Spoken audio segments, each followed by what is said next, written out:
Welcome guys.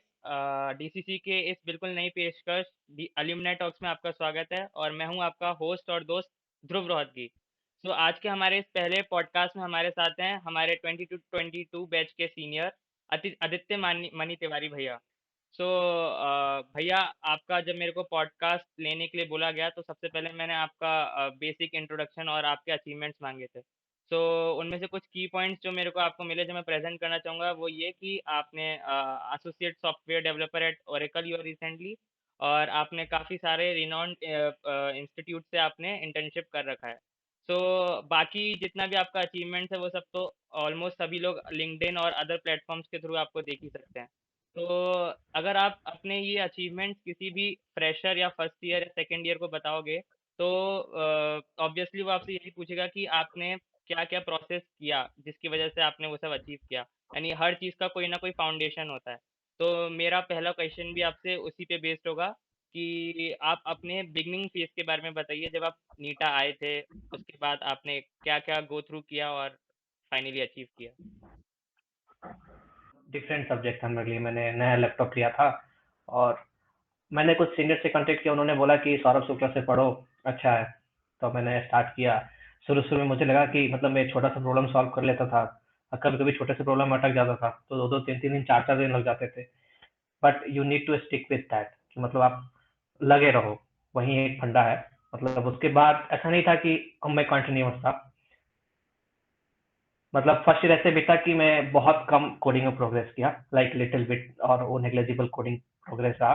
वो जो कि मैंने मतलब मैं अपने आप वो गलती भी मानता हूँ कि शायद मुझे और अच्छा कर लेना चाहिए था फर्स्ट ईयर में। लेकिन फर्स्ट ईयर में बाकी चीजें भी मैंने की, लाइक मतलब मेरा मतलब मैं बहुत सारा एकेडमिक रिलेटेड स्टूडेंट था, तो मुझे लगता था कि सीजीपीए मैटर करता है। तो फर्स्ट सेमेस्टर मेरा काफी ज्यादा उधर फोकस भी रहा। फिर उसके बाद समझ में आई तो सेकंड सेमेस्टर थोड़ा फोकस उधर से हट भी गया।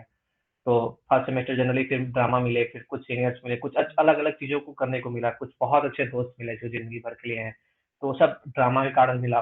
तो और बहुत कुछ सीखने को मिला उन सब चीजों से। सिर्फ आपको वही करके सिर्फ उसी रिलेटेड चीजें सीखने को नहीं मिलती। जैसे वहाँ के एक सीनियर थे, हिमांशु भाई, वो हमेशा कहा करते थे कोई चीज करो तो अच्छे से करो, वरना करो ही मत। तो ये जिंदगी का बहुत ज्यादा मुझे काम आता है हमेशा कि अगर किसी चीज में इंटल्स हो गए हो तो उसको करो, अच्छे से करो, वरना करो ही मत। और बाकी फिर आगे चल के जैसे ड्रामा हुआ, फिर नुक्कड़ हुआ, और मैं बहुत ज्यादा एंगेज रहा, आवेग से बहुत ज्यादा क्लोज टू था। तो और उसके बाद फिर मैंने सीनियर से भी बुलाया स्क्रिप्ट एक लिखने, जब वो आईआईटी गुवाहाटी जाने वाले थे उनके फंक्शन में, कल्चरल फेस्ट में, कल्चरिंगा में। तो उन्होंने मतलब मैंने वहाँ उस स्क्रिप्ट में बहुत ज्यादा कंट्रीब्यूशन दिया। ऑलमोस्ट मैंने बहुत सारे अच्छे अच्छे गाने भी लिखे इन द सेंस। तो उनको काफी वो सेकंड पोजीशन शायद आए थे वो। तो उन्होंने काफी प्रेज किया, तो फिर मुझे थोड़ा रुचि रहा कि चलो हाँ शायद मैं लिटरेचर में कुछ कर सकता हूँ। तो वहीं आगे फिर सेकंड ईयर शुरू हुआ तो मेरा फोकस पढ़ाई पे बहुत ज्यादा बढ़ गया। मुझे समझ में आया कि डीएसए करना चाहिए, डीएसए बहुत जरूरी है। तो और मुझे ये भी समझ में आ रहा था कि मेरे लिए जरूरी है, लेकिन जूनियर जो आ रहे हैं उनको भी बताना जरूरी है। वहीं से माइंड में आ चुका था कि उनको भी करना चाहिए। लेकिन ओवर द टाइम उस टाइम तक मेरे पास इतनी नॉलेज नहीं थी कि मैं जाके किसी को बोलता। तो 5-6 महीने में कुछ कुछ नॉलेज हुई, कुछ कुछ हुआ, थोड़ा थोड़ा आया। फिर धीरे धीरे लिटरेचर क्लब भी आ गया। एक भैया थे, उन्होंने पूछा कि लिटरेचर क्लब स्टार्ट करना है कॉलेज में, तुम कोशिश करो। और फिर उन्होंने ही बहुत सारे उत्कर्ष भैया थे, और उसमें निशांत भैया थे। उन्होंने सब फाउंडेशन किया। उसके बाद उन्होंने बनाया लिटरेरी क्लब, और मुझे जब पहला प्रेसिडेंट भी चुना तो मेरा उधर भी थोड़ा कंट्रीब्यूशन बटा कि मुझे वहां पे भी कुछ करना है। पहली टीम है तो बहुत रिस्पॉन्सिबिलिटी है, क्योंकि आपको सब कुछ करना है, टीम बिल्ड करना है, सब कुछ करना है। टीम मतलब वहाँ पे क्लब को सब कुछ चाहिए, रूम से लेकर सब कुछ। तो मैं जहाँ तक हो सका अपना कंट्रीब्यूशन दिया। फिर वो जूनियरों को हैंड ओवर हो गया। 6-7 महीने तक मैंने जितना बहुत ज्यादा कंट्रीब्यूशन किया था उधर। उसके बाद धीरे धीरे धीरे धीरे मुझे एक सीनियर मिले, अर्पित भैया। उन्होंने मेरे को एक बार बुलाया। उन्होंने मेरे से पूछा, अच्छा तुझे क्या क्या आता है? तो मैंने बड़ा कॉन्फिडेंटली बोल दिया मुझे ट्री आता है।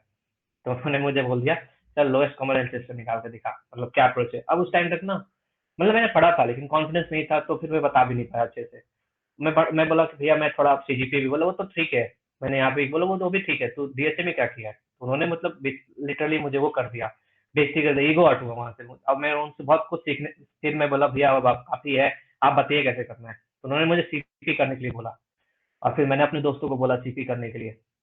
उस टाइम पे सीपी की शुरुआत होती है और फिर मैंने बहुत सारे लोगों को सीपी करने के लिए फोर्स भी किया। लिटरली फिर वहाँ से हमारा वो जर्नी शुरू हो जाता है। उसी पैरेलली आईसी वाला पीरियड। तो आईसी के पीरियड एक बार मैं आया, तो मेरा इंटर्नशिप भी लग चुका था। मैंने एक वेब डेवलपमेंट किया था, तो वहाँ अपने इंटर्न साला सप्लाई करके एक इंटर्नशिप ले लिया था। तो उसी पैरेलली जब इंटर्नशिप खत्म हुआ, तो हमारे पास आईसी का अपॉर्चुनिटी आई। तो मेरे पास टाइम नहीं रह पाता था कि मैं सीपी में टाइम दूं, लेकिन मैंने एक मेक श्योर किया कि जूनियर्स को जितना कंटेंट हो सके, 3-4 महीने पहले से ही शुरू कर चुका था। मैंने सपोर्ट कोडिंग कल्चर नाम से एक बहुत सारे व्हाट्सएप ग्रुप बने थे। आज के जो फाइनल ईयर है उनको पता होगा। तो मैंने बहुत सारे जो कोर्स अवेलेबल है फ्री में, तो मैंने उनको सजेस्ट किया। डेली टू डेली प्रोग्राम भेजते थे, डिस्कशन करते थे। तो बहुत सारा कुछ दिन तक चला वो कल्चर, लेकिन वो कंटिन्यू नहीं हो पाता था। मैं भी बच्चे मैं लिटरली बताऊं, मैं 80 से 80 बच्चों को जो करते थे उनको डायरेक्टली डीएम कर लेता था कि भाई तुम्हारा प्रोग्रेस क्या है, डीएम। मतलब लिटरली आजकल को 10 लोगों को डीएम बोल दो तो वो थोड़ा शर्मा जाते हैं, लेकिन मैं 80 से 80, 90 मैं पूरे बैच को डीएम कर लेता था। क्योंकि मुझे ना पर्सनली मैं मानता हूँ कि ग्रुप में कोई बोलोगे तो कोई इग्नोर मारते हैं, तो मुझे पर्सनली इंपॉर्टेंट था। तो वहाँ पे बहुत लोगों को पूछ किया, बहुत लोगों के पास बहुत सारे एक्सक्यूज थे। मेरा इंटरनेट अच्छा नहीं है, मैं घर पे हूँ, मैं फोकस नहीं कर पा रहा हूँ, बहुत सारे। तो फिर मैंने बोला यार करो, कोशिश करो, बहुत लोगों ने किया है। तो एट द एंड 2-3 बहुत अच्छे कोडर निकले। उन्होंने लाइक अतुल था, उन्होंने उसने आगे चल के गूगल भी क्रैक किया। तो वो भी बताता है कि भैया उस टाइम पे पुश किया था, तो करना शुरू किया। उसके बाद उसने सीपी में भी बहुत अच्छा किया। और लिटरली फिर हमारा आईटी जर्नी शुरू होता है, तो मेरा पूरा फोकस 90% फोकस उधर चला गया, क्योंकि इम्पोर्टेंट सबसे रिस्पॉन्सिबल पोजीशन था। तो मुझे भी बहुत सारे सीनियर्स मिले, लाइक श्रीराम भैया मिले, तो उन्होंने मुझे बहुत कुछ सिखाया कि मतलब कैसे क्या क्या करना है। तो बेसिकली वहाँ से सीखते गए थोड़ा बहुत, और थोड़ा बहुत अपना दिमाग लगाया। मैं बीमार ही पड़ गया था, तो 1-2 महीने उधर वेस्ट हो गया। फिर जब रिकवर होकर आया तो बहुत अच्छे से तुरंत हम लोगों ने कन्वर्ट किया। दो तीन बहुत मेजर मेजर कंपनी कन्वर्ट की। अ, हम धीरे धीरे चीजें आती गई, मेरा सारा फोकस इधर चला गया। लिटरेचर क्लब जूनियर चला रहे थे, और उसके बाद सीपी वाला चीज मैंने बहुत सारे अलग अलग बच्चों को बांट दिया था कि तुम थोड़ा ध्यान रखो, तुम थोड़ा ध्यान रखो। मेरा पूरा फोकस ऑलमोस्ट इधर चला गया। फिर टीएनपी बन के फिर उसी टाइम पे मेरा गूगल में भी लग गया था इंटर्नशिप, तो वहाँ मैं कर लिया था। फिर टीएनपी बन गए, तो फिर टीएनपी का जर्नी ऑलमोस्ट बहुत नहीं होता है। तो 90% फोकस इधर रहता है, 10% बाकी जगह पे। और बाकी जूनियर्स पे हमेशा मेरा संपर्क रहता है कि जूनियर्स अच्छा करें। मैं इनफैक्ट अभी भी कोशिश करता हूँ, कभी-कभी टाइम नहीं मिल पाता बहुत ज़्यादा, क्योंकि कुछ अलग मतलब आगे की चीज़ें थोड़ी-सी ज़्यादा डिसाइडेड है, अलग चीज़ें डिसाइडेड है, तो उसमें टाइम देना पड़ता है। लेकिन फिर भी मैं कोशिश करता हूँ कि जूनियर्स को फिर रीच आउट करो, या उनको बोलूँ कि हमें कैसे भी अपना कंट्रीब्यूशन बढ़ाना है। किसी भी हालत में हमें अपने को बेस्ट बनाना है, चाहे जो हो जाए। तो सही रहा ओवरऑल। और कुछ करना है, अचीव करना, जहाँ तक तुम्हारा क्वेश्चन है, कोई वो नहीं है, बड़ा चीज़ नहीं है। बस हमें प्रोसेस में लगे रहोगे ना, अगर आप दिन के 7 घंटा सो के मान लो, फिर भी 3-4 घंटा इधर-उधर वेस्ट करके भी बाकी टाइम प्रोडक्टिव चीज़ों में यूज़ कर रहे हो ना, तो तुम ना कुछ ज़रूर अच्छा ही करोगे सोसाइटी के लिए या खुद के लिए। ने देखा कि कैसे मतलब हमें अगर आप लगे रहते हो, जो भी टाइम आपको मिलता है क्योंकि आपको लगता है कि दो आपके 2-3 घंटे आपके पास ज़्यादा है, कहीं आप वेस्ट कर रहे हो किसी चीज़ में, तो उसको आप किसी जूनियर को या किसी भी अदर अपने कलीग्स को दे सकते हो, क्योंकि आप नेवर नो कि वो कहाँ जाएगा।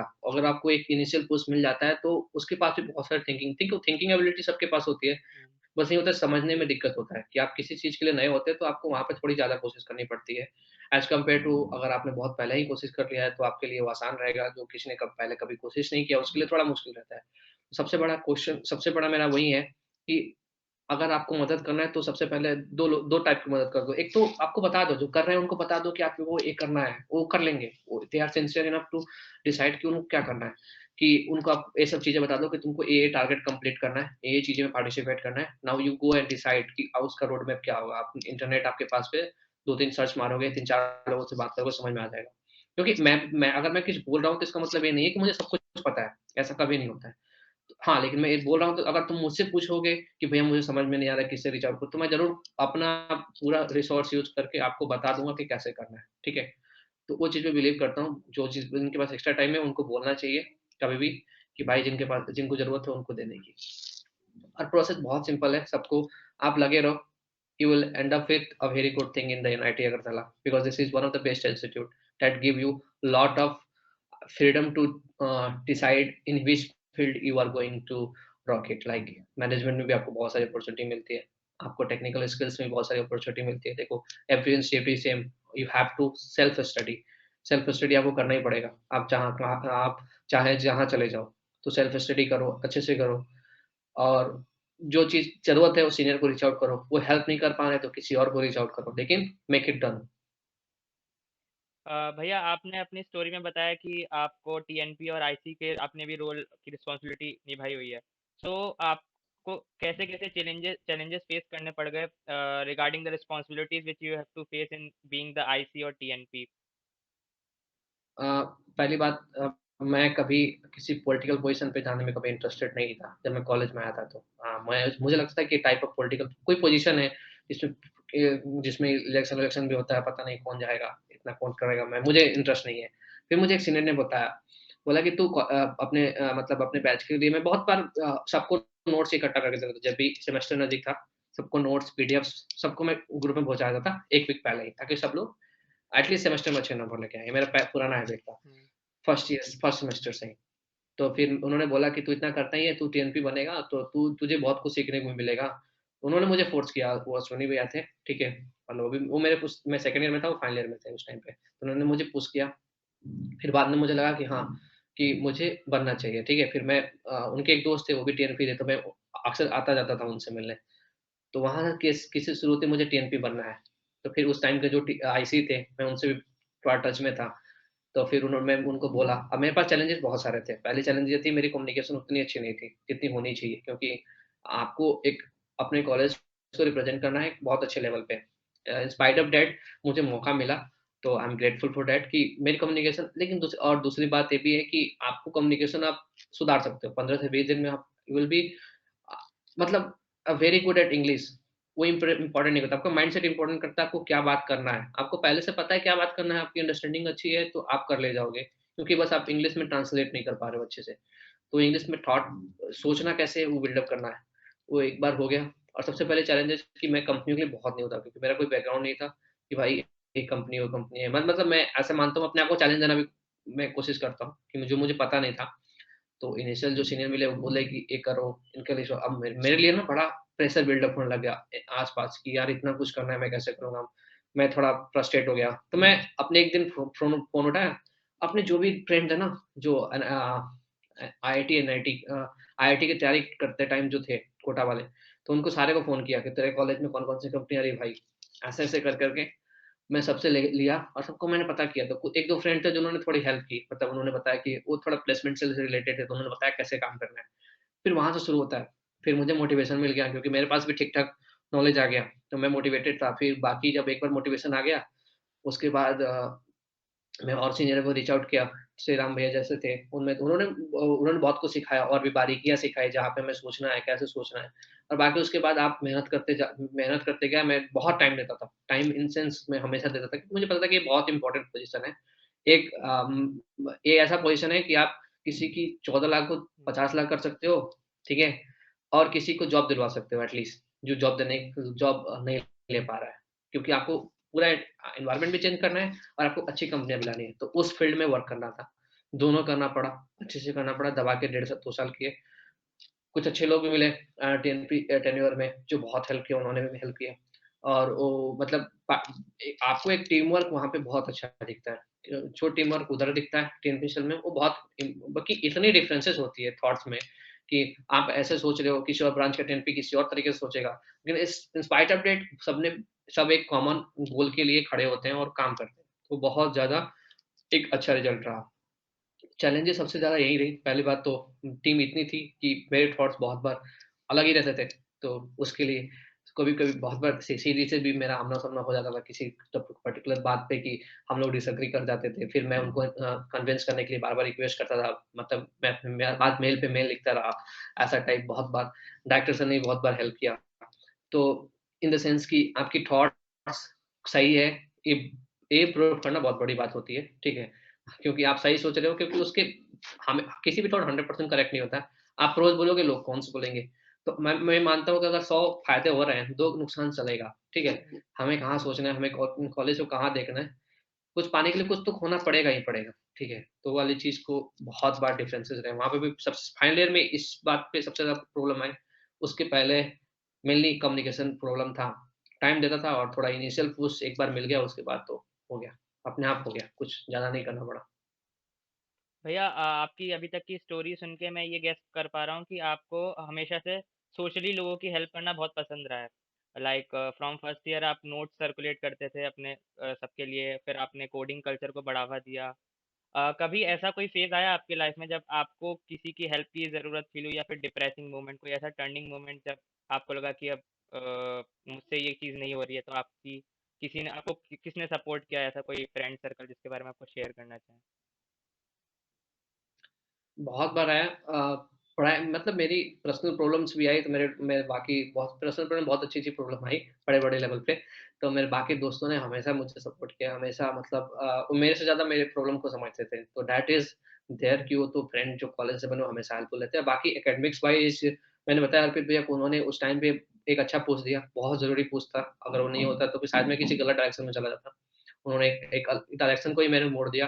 और दूसरा मतलब एक टाइम आया था जब कोरोना आने वाला था, ठीक है? हुँ, उस टाइम पे ना मेरे ऊपर मैंने खुद के ऊपर प्रेशर डाल दिया कि मुझे इंटर्नशिप करना है, ठीक है? अब जब आप मेरे पास स्किल्स नहीं थे उस टाइम पे डीएसए में भी बहुत अच्छा नहीं था। तो क्या होता है ना कि आपकी बैक वो अच्छी नहीं है, मतलब क्या बोलते हैं, हथियार अच्छे नहीं है लेकिन आप युद्ध जीतना चाहते हैं, हाँ। ठीक है? वो हो नहीं पाता है। तो हुआ क्या उस लकीली मैं चला गया लकीली कॉलेज बंद हो गया, ठीक है? चला गया घर पे अपने आप को बैक किया, ठीक है? आप प्रेशर नहीं है ना, कॉलेज में बहुत 10 कोई ऐसे लोगों के सराउंडिंग तो हो नहीं कि जिनके बहुत सारे इंटर्नशिप है या अपने आप को प्रेशर देना है, तो है नहीं। तो मैंने ऐसे सोचा चलो स्किल्स बिल्डअप करते हैं। फिर मैंने 1 महीना दिया अच्छे से अपना वेब में स्किल्स बिल्डअप किया, अपने वेबसाइट बनाया, फिर मैंने इंटर्नशिप खुद ही क्रैक कर लिया। अब मैं पहले ना इंटर्नशिप क्रैक करने के लिए ज़्यादा सोच रहा था। और मैं ऐसा सोच रहा था कि सबको रिसर्च में जाना होता है, तो मुझे भी रिसर्च में जाना चाहिए। तो मैं बहुत सारे प्रोफेसरों को मेल करता था, ये वो, ये वो। अब मुझे कुछ आइडिया ही नहीं है कि क्यों मेल करना है, क्या अपना होना चाहिए प्रपोज़ल। मैं प्रॉब्लम सॉल्व कर दूँगा, क्या प्रॉब्लम सॉल्व करोगे? तुम्हें स्किल तो पता होना चाहिए ना। तो सेकंड स्टेप जा रहा था। तो अभी भी मुझे लगता है बहुत सारे थर्ड ईयर के स्टूडेंट होंगे, जिनको समझ में इंटर्नशिप की बहुत ज़्यादा वो होगी, ठीक है? लेकिन वो ये भूल जा रहे होंगे कि इस इंटर्नशिप के लिए स्किल सीखो। तो अगर आप इंटर्नशिप की हरी अप करोगे तो स्किल्स में अच्छे नहीं दे पाओगे। थोड़ा बहुत स्किल सीखो, एक अच्छा प्रोजेक्ट बनाओ। बेसिकली सेकंड ईयर के लिए, सेकंड ईयर वाले तो खास करके उनको हरी अप नहीं होना है कि अरे भाई मुझे इंटर्नशिप चाहिए। 2-3 लोगों को देखा मैंने आईटी में जा रहे हैं, आईटी पढ़ अरे कुछ नहीं फ़र्क पड़ता यार, कोई फ़र्क नहीं पड़ता। आप बस ये देखो कि आप कहाँ हो, आप बस ये देखो कि आपको इंटर्नशिप चाहिए, ठीक है। आप 1 महीना अच्छे से मेहनत करो। कोई एक एक अच्छा स्किल आँख मूंद के सीख लो, ठीक है। जो लगता है कि आपको मतलब डिमांड है, हल्का-सा एक एक बार रिसर्च करो 1 दिन का, तुम्हें समझ में आ जाएगा क्या चीज़ पढ़ना है, ठीक है। वो भी नहीं समझ में जाओ इंटर्नशाला पे जॉब पोस्टिंग देख लो, देखो कि क्या चीज़ की सबसे ज़्यादा रिक्वायरमेंट है या एंजेलिस्ट पे चले जाओ या किसी भी चीज़ पे चले जाओ। तो वहाँ पे 1 डेढ़ महीने में तुम एक स्किल सीख लोगे प्रॉपर, उसके बाद अप्लाई करो, लो मेरे पास अच्छे प्रोजेक्ट्स हैं, उसके बाद 4-5 इंटरव्यू कॉल होंगे, उसमें कहीं न कहीं तुम्हारा सिलेक्शन हो ही जाएगा। ठीक है? तो वो 2 महीने का प्रोसेस होता है। अगर तुम 2 महीना स्किप करके चाहते हो कि मुझे रिज़ल्ट चाहिए तो नहीं मिलता है। तो वहीं पे एक बहुत बड़ा वो था कि मैं रोज़ बहुत जगह अप्लाई करता था। क्या इनफैक्ट हम चारों दोस्तों ने क्या किया था ना कि जैसे कि हम चारों के रूम थे, तो हमने क्या किया था एक रूम पूरा खाली कर दिया था। एक रूम में 4 टेबल, 4 कुर्सी लगा लिया था और वाई-फाई के फाइनल ईयर भैया से इंटरेस्ट मतलब लैंड वायर जोड़ के अपने रूम में वाई-फाई वाई-फाई सेटअप कर लिया था क्योंकि नेट बड़ा इम्पोर्टेंट चीज़ होता है। और तो एक दिन एक लड़का आया, बोला तुम लोगों का कहाँ का इंटर्नशिप लगा है? तो हम लोगों का किसी का लगा नहीं था। तो सब बोले कि नहीं लगा भाई। तो बोला कि इतना कोडिंग कर रहे हैं, हमें लगा तुम लोग भी मेरी तरह फुद्दू ही हो। तो वो बात हम लोग को दिल पे लगी तो बोले कि अरे नहीं अब इंटर्नशिप लग रहा लेना पड़ जाएगा। तो वो चीज़ें होती है, तुम्हें पीयर प्रेशर होता रहेगा, थोड़ा बहुत लोग तुम पे डाउट करते रहेंगे। मतलब ज़रूरत नहीं है सेकंड ईयर में इंटर्नशिप नहीं भी करो तो भी चल जाता है, लेकिन आपको स्किल सीखना सबसे ज़्यादा ज़रूरी है। स्किल सीखोगे क्योंकि आप at the end manager round में जाओगे तो आपको डायरेक्ट क्वेश्चन आएगा कि आपने ये चीज़ कैसे किया? तो स्किल्स आनी चाहिए। भैया आपने अभी एक बहुत इंपॉर्टेंट टर्म बोला, पीयर प्रेशर। तो ये एक ऐसी चीज़ है जो कॉलेज लाइफ में काफ़ी ज़्यादा अफेक्ट डालती है एक स्टूडेंट पे, अगर उसको सही मेंटोरशिप ना मिले राइट टाइम पे, जिसकी वजह से काफ़ी सारे लोग डिप्रेस भी हो जाते हैं और काफ़ी सारे लोग उसको अच्छे से टैकल करके अपस्किल भी कर लेते हैं। तो उसको कैसे टैकल किया जाए प्रॉपरली, और कैसे उसको एक पॉजिटिव वे में लिया जाए? मैं मानता हूँ कि पीयर प्रेशर बहुत अच्छी चीज़ होती है, ठीक है? अगर अगर उसको सही तरीके से लिया जाए तो, ठीक है? आपके लेने के ऊपर होती है। मैं क्योंकि इसका सबसे बड़ा इम्पैक्ट ये है कि मैं बता रहा हूँ एक एग्ज़ाम्पल के थ्रू, बहुत सारे मेरे टाइम पे मतलब एक स्टूडेंट था, उसने जब कंपनी आनी शुरू हुई तो उसने पढ़ना शुरू किया 1 महीना पहले, ठीक है? अब हर कंपनी में वे राउंड में बहुत बार नेगलेक्ट हुआ, तो उसको ना और पड़ा, ठीक है? फिर इंटरव्यू में नेगलेक्ट हुआ, 40 बार करीब वो इंटरव्यू में वो हुआ था, रिजेक्ट हुआ था। फिर वो उसने 25 लाख का कंपनी फोड़ा लास्ट में, जाते-जाते। तो उसने लिया, कहने का मतलब वो पीयर प्रेशर नहीं लेता, अगर उसको लगता है कि मेरे साथ वाले आगे नहीं है, आगे बढ़ रहे हैं, अगर मुझे भी बढ़ना है, क्योंकि वो क्या है ना, मैं उससे 1 साल पहले पूछता था, "भाई तुझे कहाँ प्लेसमेंट है?" तो बोला, "यार मेरी प्लेसमेंट ही नहीं लगेगी, मुझे पता है, मैं क्यों ही सोचूँ?" और 1 साल बाद वो इस जिद में, क्योंकि वो देखा कि आस-पास वाले सब 12, 13, 14, 15 फोड़ रहे हैं, अब मेरे ऊपर भी प्रेशर है, मुझे भी करना पड़ेगा। तो अभी क्या है ना, अभी का थर्ड ईयर अगर इस गुमान में रहता है कि भाई मैं कर लूँगा, फोड़ ले जाऊँगा, और मुझे प्लेसमेंट की क्या होगा, ठीक है? ऐसे बोलेंगे, "अरे मुझे प्लेसमेंट क्यों चाहिए? ठीक है, मुझे नहीं करना प्लेसमेंट, मैं गेट की तैयारी करूँगा, वो करूँगा, ये करूँगा।" लेकिन जब देखेंगे ना बाकियों का, उठाते 15, 20, 25, 30 ऐसे, तो उनके ऊपर जो प्रेशर आएगा, तब लगेगा कि नहीं यार मुझे भी ले लेना चाहिए, मतलब पेरेंट्स के ऊपर मतलब प्रेशर आएगा फिर से कि देखो कि सब बाकी बच्चे पेरेंट्स को सपोर्ट कर रहे हैं। तो ये जो प्रेशर है ना अच्छा होता है। आप ले लोगे, राइट टाइम होता है तो उसको ना आप शिफ्ट कर सकते हो पहले ही कि बाकी बच्चे पढ़ रहे हैं तो उनको अच्छा जॉब मिलेगा। मुझे भी पढ़ना चाहिए क्योंकि मुझे भी अच्छा जॉब चाहिए। तो इन सब चीज़ों को अच्छे से समझने के लिए आपको थोड़ा-सा पीछे जाना पड़ेगा आपको। तो मैं यही बोलूँगा पीयर प्रेशर अच्छा होता है, लेकिन अगर आप अननेसेसरी पीयर प्रेशर ले लो कि आप ही बोलो उसका गूगल में हुआ, मेरा भी गूगल में, मुझे भी गूगल में चाहिए।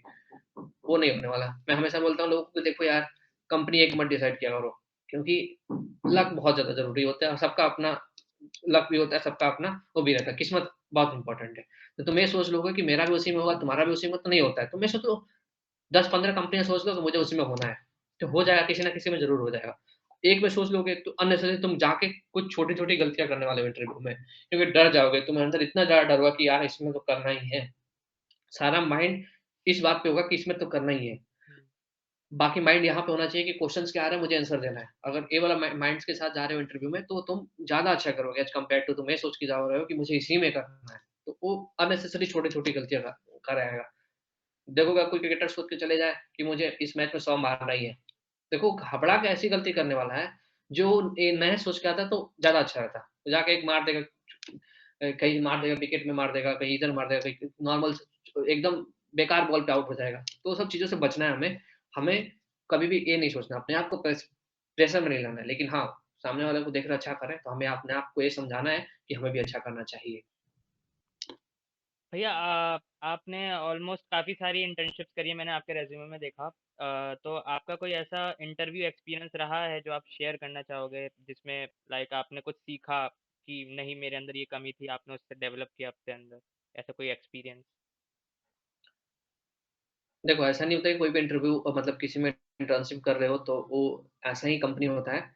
मतलब जिसका इंटरव्यू सिखाने वाला हो। सकता है और भी कंपनियाँ रही हों जिसके इंटरव्यू सिखाने वाले हों जिसमें आपका नहीं हुआ हो। होता है, वो भी होता है। तो लकीली मतलब 3-4 पहले जो मैंने इंटरव्यू दिए थे उसमें सबका हो गया, सब में हो ही गया था। मतलब मुझे जहाँ तक याद आ रहा है, मैंने जो पहला और गूगल वाला 2 इंटरव्यू हमेशा मेरे लिए यादगार रहेंगे हमेशा। तो जो पहला वाला इंटरव्यू था, उसमें ना मतलब मुझे ज़्यादा कुछ नहीं आता था। उन्होंने एक बहुत ही ऐसे किसी प्रॉब्लम को मेरे को दे दिया था, जो मुझे तुरंत सीख के तुरंत करना था, ठीक है? वो ऐसा स्किल्स पे दिया था, स्किल सीखा किया। अब वो आप स्किल्स पे मास्टरी नहीं कर सकते हो। उसने क्या किया, बोला स्क्रीन शेयर करो, अब मुझे ना ये चीज़ चेंज करके दिखाओ। अब मैं बोला कि जो मतलब एक ग्राफ था, जो ऐसे था मतलब, अब उसको उसने बोला इसको उल्टा करके दिखाओ, ठीक है? मतलब ऐसे, फ्लिप। हाँ? तो मैं सोचा कैसे करूँ? ऐसे मतलब कुछ तो करके मतलब ऐसे ही बोला था चेंज करने के लिए। तो मैं बोला नहीं मैं डर गया, मैं सोचा यार पता नहीं वो इतना बड़ा कोड था, उसमें कैसे चेंज करूँ? तो फिर मैं बोला एक्स की वैल्यू वाई रख देता हूँ, वाई की वैल्यू एक्स रख देता हूँ। उसने बोला मतलब ऐसा बोला 90 डिग्री टिल्ट करके दिखाओ। तो फिर मैं भी ऐसे ही कर दिया और अल्टीमेटली थोड़ा बहुत इधर-उधर और भी माइनर चेंजेस किए, तो हो गया। तो फिर वो मुझे समझ में आया कि इंटरव्यू क्रैक करना है तो आपको कॉमन सेंस हमेशा होना चाहिए, अच्छे से होना चाहिए, दिमाग अच्छे से होना चाहिए। आप ये नहीं बोल सकते हो, सरेंडर नहीं कर सकते हो एटलीस्ट जब तक इंटरव्यू टाइमिंग है, कि मुझे नहीं आता है। कुछ ना कुछ तो ज़रूर करना पड़ेगा आपको। तो वही चीज़ को बाद में भी मैंने बहुत बार फ़ोकस किया कि आपको भले नहीं आता हो, लेकिन इस चीज़ आपको ट्राई करनी है। मैंने एक 1-2 इंटरव्यू ऐसे भी हुए जिसमें मुझे लगता था शुरू में मैं क्वेश्चन नहीं कर पाऊँगा। लेकिन फिर भी मैं चलो एकदम छोटी चीज़ से शुरुआत किया और वहाँ से एक थॉट बिल्डअप आता है और 1-2 बार इंटरव्यूअर भी हेल्प कर ही देते हैं। तो वहाँ से आपको पुश मिल जाता है तो आप कर ही ले जाते हो। क्योंकि दिमाग होता है, आपने किया होता है कुछ ना कुछ, टॉपिक तो आपने किए ही हैं, बस आप रिलेट नहीं कर पा रहे हो। धीरे-धीरे करते जाओगे, बढ़ते तब आपको समझ में आएगा हाँ, ये तो वही प्रॉब्लम के टाइप बन गया है, चलो अब वही इम्प्लीमेंट कर देते हैं। वहीं में था और बाकी रहा गूगल वाला इंटरव्यू तो वो बहुत इंटरेस्टिंग इंटरव्यू था कि मतलब इतना अच्छा गया। मतलब पहला वाला इतना अच्छा गया मतलब मैं डेटा स्ट्रक्चर में उतना ज़्यादा कॉन्फिडेंट नहीं था। लेकिन उस पहला इंटरव्यू था मेरा सिस्टम डिज़ाइन का, तो सिस्टम डिज़ाइन का इंटरव्यू बहुत अच्छा गया। तो मैं खुद को मतलब कॉन्फिडेंस दिया कि अच्छा गया, अच्छा गया, अच्छा गया। अब तो मुझे किसी भी हालत में डेटा स्ट्रक्चर निकालना है। और लकीली मुझे डेटा स्ट्रक्चर बहुत आसान क्वेश्चन आया और मैंने वो कर दिया। उससे पहले जो वो क्वेश्चन थे मतलब मतलब जो मेरा सिस्टम डिज़ाइन वाला, वो बहुत ही नॉर्मल क्वेश्चन था। नॉर्मल क्वेश्चन नहीं था इन द सेंस आपको नॉर्मली डील करके उसको उसने जो भी एक मोमेंट पे पूछा, आपको तुरंत दिमाग लगाना था कि आपको क्या आता है और उसी में से जवाब देना था। आप अननेसेसरी कोई एक बड़ा टर्म बोल दोगे जो आपको पता नहीं, जो आपने कभी यूज़ नहीं किया है, तो इंटरव्यूअर भी उसको समझता है कि अरे चलो ये गुमराह कर रहा है, इसको पता नहीं है, दिमाग नहीं लगा रहा है।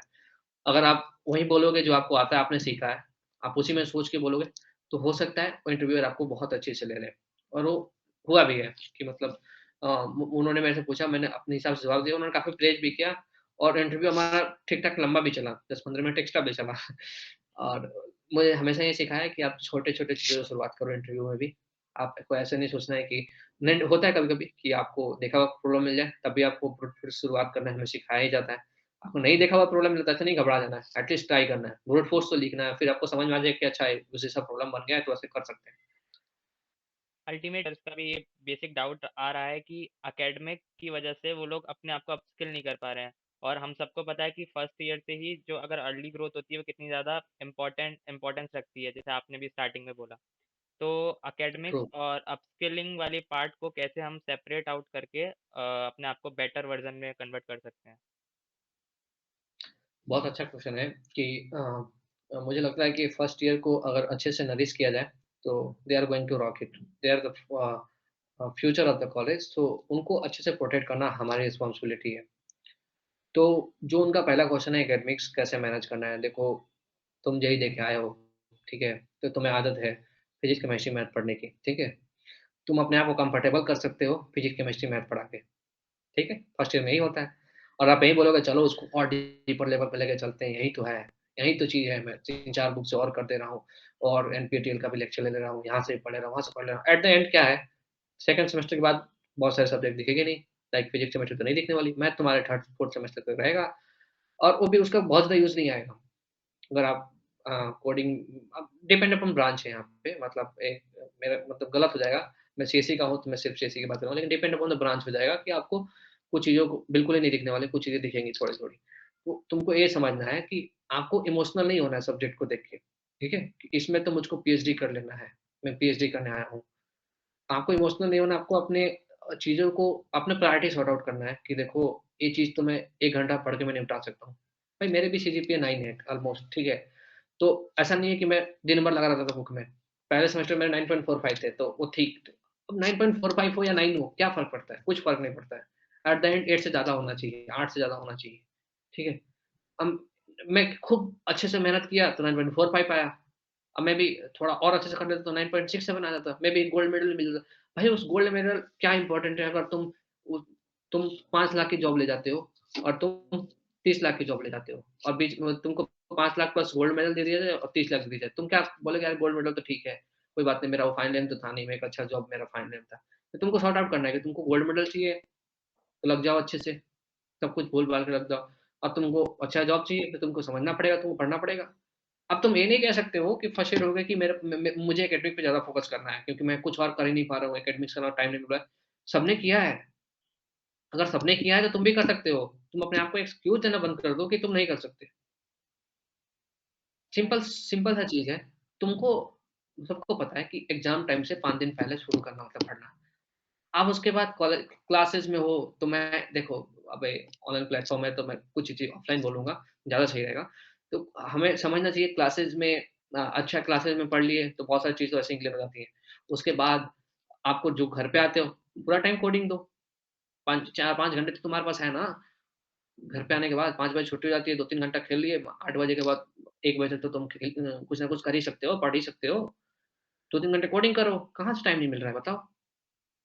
एग्ज़ैक्टली। कोडिंग क्या बोल ये थोड़ी बोला कि 20 घंटे कोडिंग करना है, 4-5 3 से 4 घंटे पर डे फर्स्ट ईयर में इतना देना सीखो। क्योंकि बहुत ज़्यादा तुम्हारे करिकुलम में भी आने वाला है कि तुमको डीएसए का कोर्स सेपरेटली करना पड़ेगा एनपीटीईएल से विथ मतलब सर्टिफिकेट।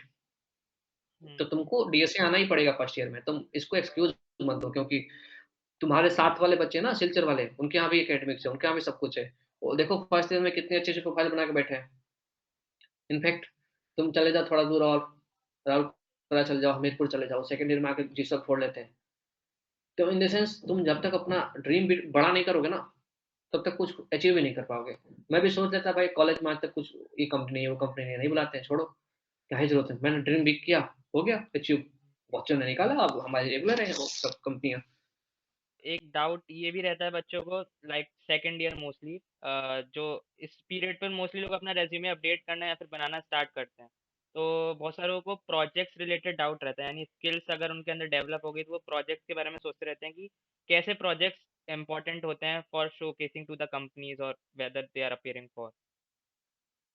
देखो स्किल सीख लिया हो, तो अच्छी बात है। सेकंड ईयर में रिज्यूमे के लेके इतना टेंशन नहीं लेना है, क्योंकि at the end second year का ही रिज्यूमे काम आएगा।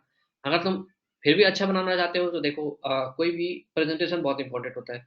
मान लो तुमने कुछ भी बनाया, एक्स, वाई, ज़ेड बनाया, ठीक है। अब वो तब तक इम्पोर्टेंट नहीं है, तब तक वो किसी एक्स, वाई, ज़ेड किसी प्रॉब्लम को ना सॉल्व कर रहा हो। तुम बोल दोगे सिंपली जाके, मान लो तुमने ई-कॉमर्स की वेबसाइट बनाई, ठीक है? अब तुमने लिख दिया ई-कॉमर्स वेबसाइट। इंटरव्यू वाले इंटरव्यू वाले बहुत नॉर्मल है आजकल। तुमने बोल दिया कुछ अलग, लाइक लोकल फॉर समथिंग, ठीक है? Local for vocal. अब अब यहाँ पे तुम ये चाहते हो कि जो मेरा ई-कॉमर्स वेबसाइट है, वो ई-कॉमर्स वेबसाइट तो है, लेकिन किसी प्रॉब्लम को सॉल्व कर रहा है। लाइक कोरोना पीरियड में बहुत सारे लोकल वेंडर्स का वो चला गया।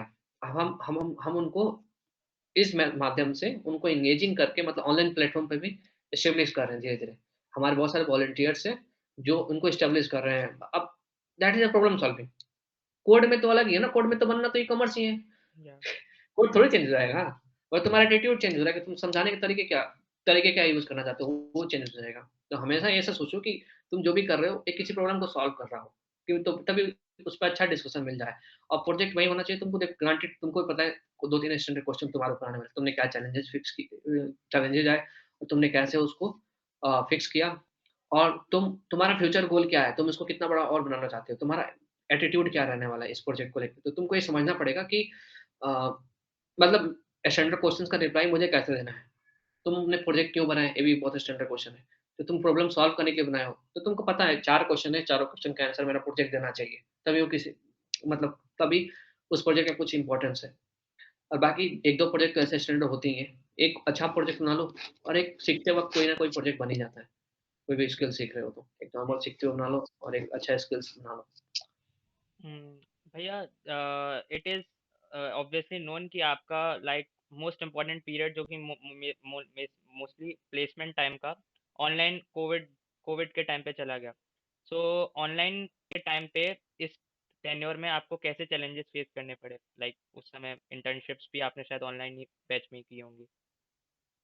हाँ, मतलब मैंने मेरा ऑलमोस्ट 2 ईयर वर्क एक्सपीरियंस है 4 साल में, तो मैं तभी कर पाया क्योंकि ऑनलाइन पीरियड था, ठीक है? तो दैट इज़ ओके कि ऑनलाइन पीरियड में मैंने कर लिया। लेकिन देखो बात ऐसी है कि जो क्वेश्चन है तुम्हारा कि मतलब ऑनलाइन पीरियड में क्या-क्या चीज़ें को मिस किया गया। देखो सबसे प्रॉब्लम भी आई क्योंकि तुम्हारे बैच वाले हमेशा कॉलेज आते हैं, तुम उनको समझाना है, तुम डायरेक्ट समझा सकते हो, लेकिन क्या होता है ऑनलाइन में समझाना बड़ा ही मुश्किल होता है।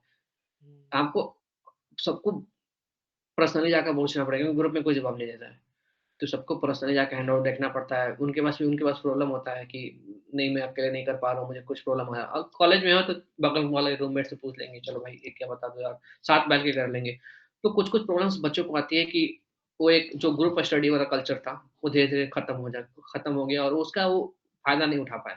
उनको एक प्रॉब्लम आई, जिसकी वजह से मुझे भी प्रॉब्लम आई कि मतलब मैं उनको मतलब उनको उ उ मैं उनसे ज़्यादा अच्छे से कनेक्ट नहीं हो पाया क्योंकि वो ऑनलाइन था, तो उतनी अच्छे से कनेक्शन पॉसिबल नहीं हो पाई। और भी चीज़ें थी लाइक लेकिन मेरे को ओवरऑल देखा जाए तो मुझे बहुत ज़्यादा फ़ायदा, बहुत ज़्यादा नुकसान नहीं बोलूँगा, मैं न्यूट्रल बोलूँगा क्योंकि मुझे फ़ायदा भी बहुत सारे हुए।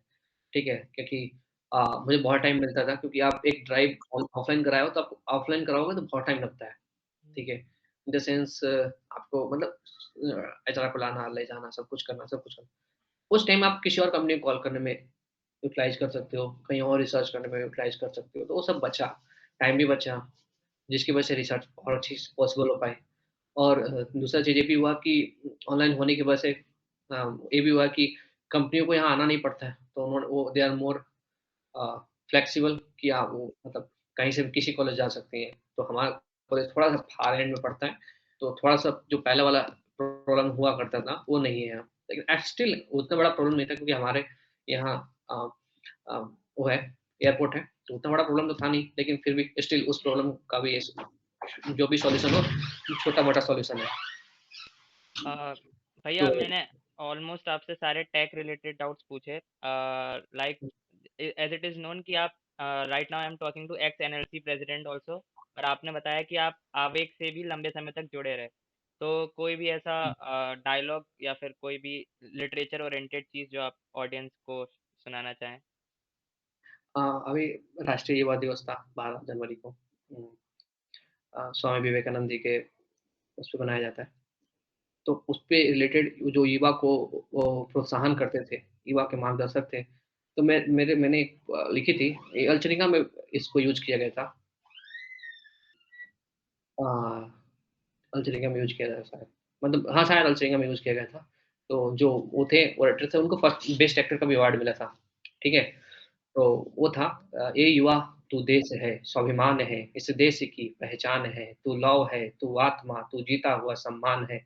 मत तौल इन बातों को नशे के चंद पैमानों में, मत तौल इन बातों को नशे के चंद पैमानों में, क्या रखा है नशे में मदहोश होना है तो हो देश से दिल लगाने में।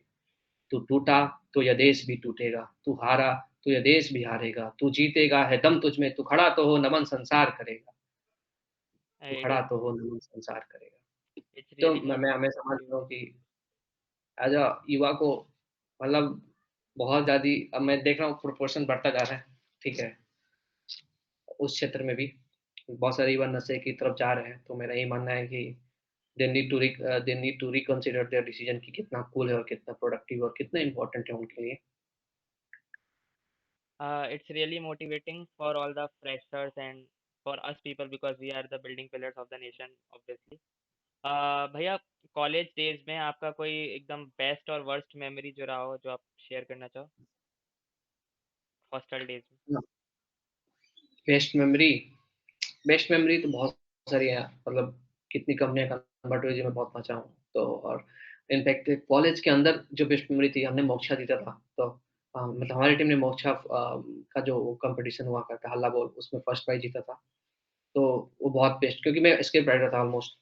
तो अ, तो मुझे मेरे लिए ज़्यादा डबल खुशी होती थी। एक तो टीम भी जीत रही, ऊपर से मैं लिख रहा हूँ, उसको पसंद भी किया जा रहा है, ठीक है? दोनों चीज़ है। तो वो चीज़ था, एक तो सबसे बड़ा मोटिवेशनल फैक्टर वो था, और दूसरा बहुत सारी चीज़ें और भी हुई, लाइक मैंने बताया सर्जरी रिलेटेड भी हुई। जब डायरेक्टर सर मिलने के लिए मतलब सभी टीएनपी को बुलाए थे, तो उन्होंने कुछ स्पेशल एक्नॉलेज भी किया था, तो मुझे हमेशा याद रहता है कि चलो ठीक है, आप काम करोगे तो आपको एक्नॉलेजमेंट मिलता ही मिलता है। और रही बात वर्स्ट मेमोरी की, तो बहुत सारी है यार। मुझे बहुत बार एडमिनिस्ट्रेशन से मतलब वो हो गया, मतलब मुझे नफ़रत होने लग गई हो जाती थी अक्सर, कि मतलब they they don't know how to treat students. They simply मतलब इतना एरोगेंसी रहता था कभी-कभी, मतलब कई बार तो मैं ओपनली मेल भी कर देता था कि आपका एटीट्यूड सही नहीं था। वी आर स्टूडेंट मतलब, तो दैट वाज़ कि मतलब आप समझते नहीं हो कि सामने वाला स्टूडेंट है, दे मतलब जो एडमिनिस्ट्रेशन है, ख़ास करके इन वेलफेयर, स्टूडेंट वेलफेयर, पता नहीं स्टूडेंट वेलफेयर क्यों बोलते हैं उसको।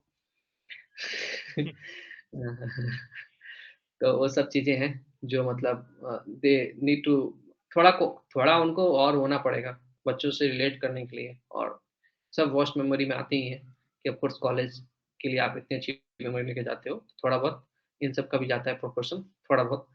तो आप लेकिन मैं इस बात से वो नहीं करता हूँ, कभी भी मतलब इस बात के लिए अपने आप पे बुरा फ़ील नहीं करता, क्योंकि मैं उस टाइम पे अच्छे जवाब भी दे के आता हूँ, ठीक है? आई डोंट थिंक अगर आपने मेरे साथ गलत किया तो I will stand and I mean speak against you in any form possible for me, because मैं वैसा नहीं हूँ कि आप मेरे साथ गलत कर दोगे तो मैं सह लूँगा, ठीक है? नहीं, आपने कुछ किया है तो मैं उसको आपको बोलूँगा कि आपने गलत किया, you need to accept it. लेकिन आप एक पोज़ीशन के बाद आप उनसे लड़ भी नहीं सकते हो, ठीक है?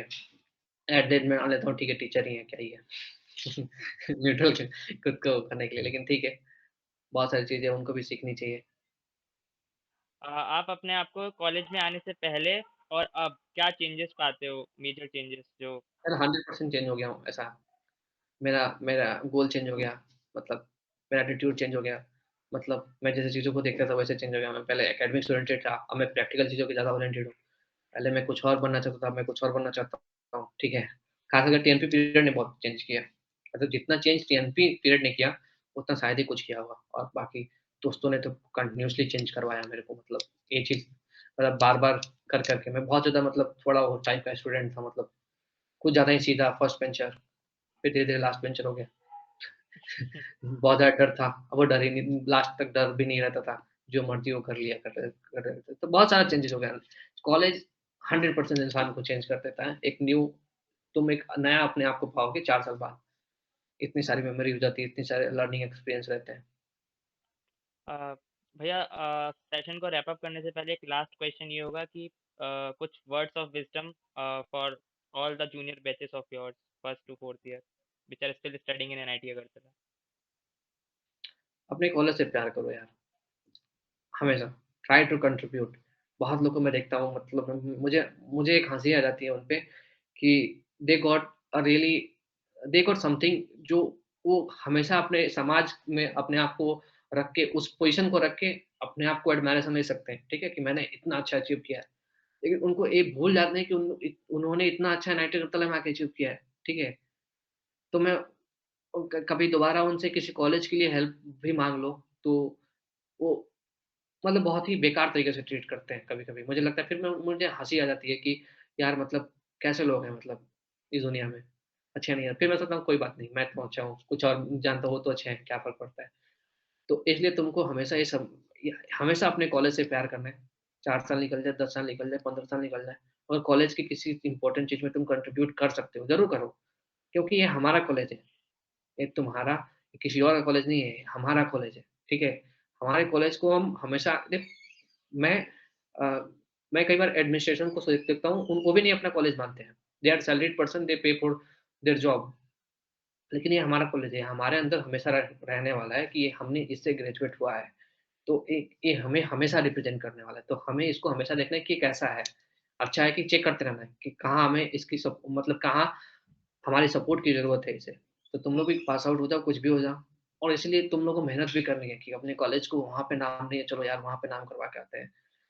मैं तो हमेशा सोचता हूँ कि चलो यार छोटी-छोटी चीज़ें हैं, वहाँ पे अपने कॉलेज को लेके चलते हैं, वहाँ पे नाम नाम करा के आएँगे। जैसे हम लोग तो ऐसे ही मज़े-मज़े में सिस्को सिस्को में पार्टिसिपेट किया था।